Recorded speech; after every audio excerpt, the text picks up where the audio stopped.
उनाव सोर नुगोन जुथिमाया नुगोन आंनि फिसाया हारसिं मावो दा जायफ्रा जादों न'खराव बियो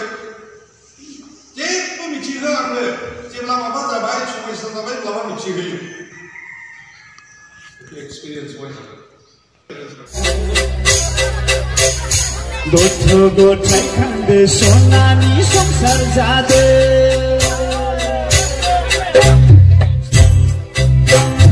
जुलि लानानै रायजो जादो गथ' गथाय खांदो सनानि संसार जादो रंजा बाजा रायजो जादो गुलि गुलि रंजा बाजा रायजो जादो गुलि गुलि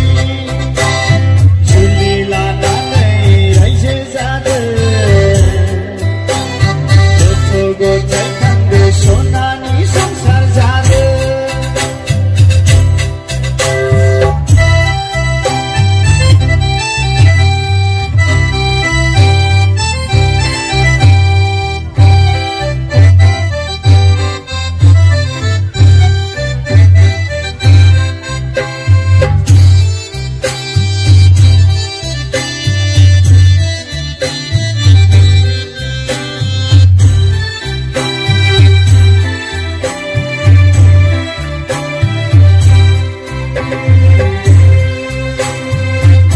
थोनायफोरखौ नागारजोबदो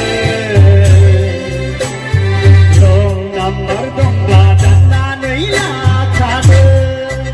थायोना आजिखालि हाबा जाब्लाबो खारो आसामावबो बिराद खारगासिनो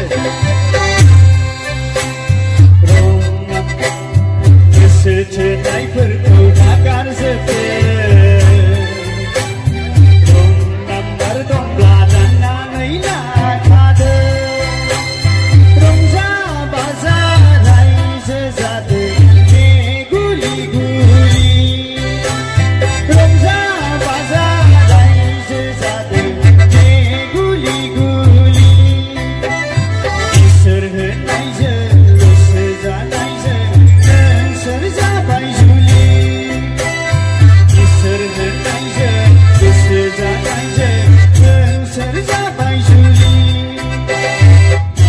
बेदरफोर गैयाब्लाबो बानलु बाथोनजोंनो जानानै गोजोनदो रंजा बाजा रायजो जादो गुलि गुलि रंजा बाजा रायजो जादो गुलि गुलि जै जै जै हौवा गोदाननि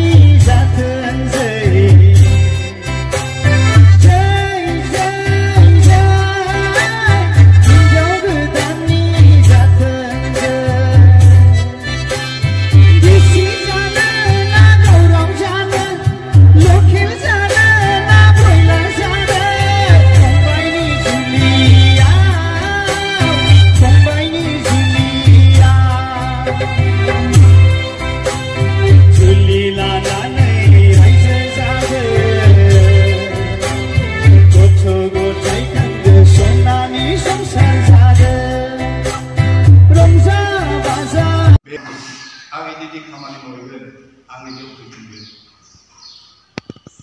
बे नोंनि आं मिथिया बहाय थाङो हर जाबासो फैयो बबे समाव फैयो आं मिथिया समयसानि गुदि दा बेखायनो मिजिं दिनैनिफ्राय नोंनि लाइफआ आं आबुङाव थानाय मोदोमनि मोदोम बेगेंनि बेगें बे जुथिमाया मिथिनांसिगोन नों मा मावहैयो मिथिनांसिगोन प्लान पलिसि नोंनि प्लान पलिसि दाथ' न'खर जानाया प्लान थांखिफोर थानायसै बिदि खालामगोन जों बिदि खालामगोन बिदि खालामगोन प्लान पलिसिफ्राबो टुगेदार सानैजों रायज्लायनानैसो प्लान खालामनांगोन हौवा हिन्जाव गोसो मोनसे जानानै जुदि नोङो हारसिं प्लान पलिसि खालामनानै जुदि प्लानफ्रानि उनाव सोर नुगोन जुथिमाया नुगोन आंनि फिसाया हारसिं मावो दा जायफ्रा जादों न'खराव बियो जेबो मिथिहो आंनो जेब्ला माबा जाबाय समस्या जाबाय अब्ला मिथिहोयो बेफोर एक्सपिरियेन्स बेफोरो बेफोर जोंनि न'खरफोराव फैयो सासे माने गासिबो बिथिङाव इसोर सानैजों सासे सानैजों सासे नोंनि मावनाय दांनाय गासैखौबो बे मिथिनांगोन दा नोंहा फुरा दायित्व थाबाय जथिमानो मा नांगौ